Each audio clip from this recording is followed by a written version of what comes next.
All right, we're going to go over some graphical techniques on page 10 of your notes. All right, I won't tell you too much about um, all the graphing and stuff. You already probably know that stuff from math and stuff, but you should know what IB Science is looking for. So we're looking for independent and dependent variables. That's the independent variable is the one on the x-axis. That's the one you change. And then the dependent variable is the one that you measure. Pretty simple enough. And when every time you make a graph, you'll have to do this on your test, is you'll have to have a title, label axes, and uncertainties. So that's new for IB. And then put the independent variable on the x-axis, have enough grid lines to support appropriate scaling, and then you'll have visible data points. Now, the best fit line is going to be important as much as you can. You also want to try to include an equation. That's why we use computers for these, and an R squared value. Okay. And we also want to put in error bars when we can, when we have the actual uncertainty. So what this is not a very good graph. No title, no labels, no nothing. This is just a sketch. A little bit better. He's got a line of best fit. The actual points are better. The reason why this one is not good is because the points here aren't identified, so we're actually assuming that it is a continuous motion from here to here to here, which is not a good thing. You want to actually show the actual data points that you took and then show a line of best fit right here. This is a great one. So there's the difference right here. The line of best fit is just showing the trend. So you can maybe make an extension from here to here, or from the lower ones. Now the best one is going to have the equation on here. That's going to show the reader that you know what you're talking about. And the R squared means is also a good value. I'll show you what that is in a second. Notice that the uncertainties are put on the axis right here. And then the independent variable and the dependent variable are listed in the title. That's the easiest way to do that. You're going to do Y versus X, right? Milliliters per grams, or milliliters versus grams. The legend right here is also a good one to see, showing that it's a linear graph.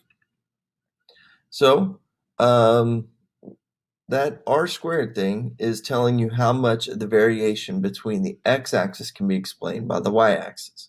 And you want it to be a 1. So when we look at this one is great. It's all nice and tight. The line is right in here, and the R squared value is very close to 1. Now, that's saying that the y variation is due to the variation in the x variable. What that's saying is that if this point was moving over, it is 99.1% accurate, all right, to hit the line. This point is 99.1% over. So if we move to this one, it's not that accurate. It's 0.82% off, okay?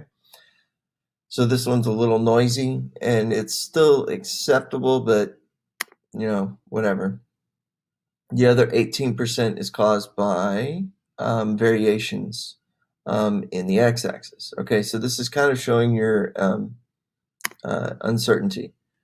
And this one right here is no good. It is so close to 0 that it is a terrible graph, and you better not put that on any of your research. All right?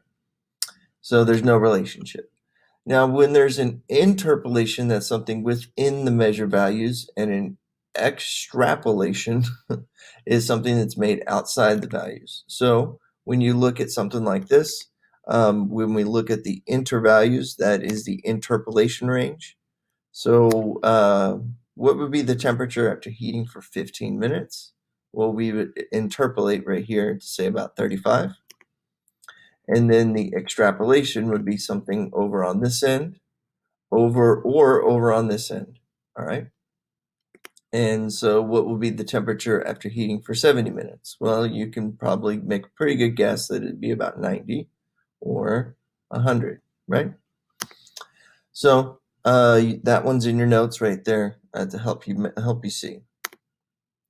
Now, so determining slope is going to be important, and I'll show you this in a minute on the notes. But we want to use as large as area as possible to calculate the gradient or the slope.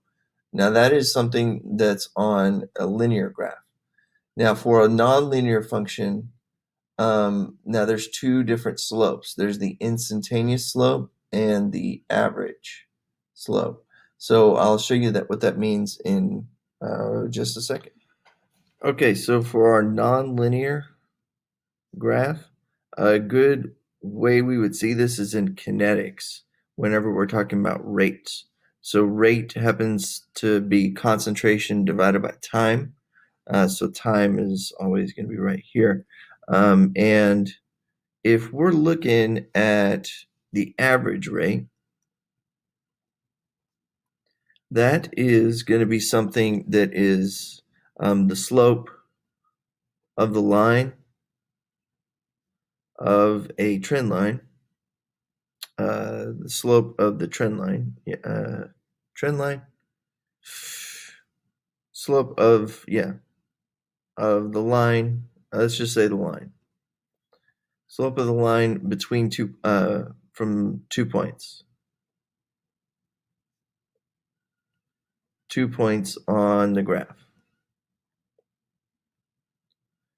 So that would be if I told you that I want the slope from here to here, right? What is the average from T1 to T10? Let's just say I made that up, right? Well, you would find the slope of that, and then you would need to find the rise over run slope, and then you would have to find it the normal way, rise over run. Okay? Now, if you were doing the instantaneous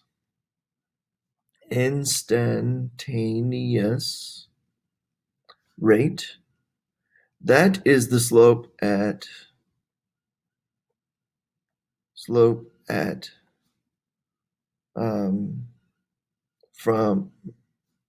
from a given point. So this point right here is showing you the instantaneous slope, right? What is the instantaneous rate at t equals 4, 3? How about that? So an example would be t equals 3. So, and then this one would say from t equals 1 to t equals 10. All right, so from here, you would just plot this line and you would just draw a tangent line, and then you would pick 2 points from here to here. Now, the wider it is, the better, and then you will still do the rise over run technique, okay? You'll have to do the y2 minus y1 over x2 minus x1. You guys know how to do that, right? You learned that in Algebra 1. So, and on your notes, basically we'll just understand how graphing works. You guys know that this is a linear relationship. This is an inversely proportional relationship. The most common way we'll see that is looking at Boyle's law or something like Charles' law, right? Remember those from chemistry? Or a logarithmic relationship or an exponential relationship, all right? So take it easy. That is it for graphical techniques.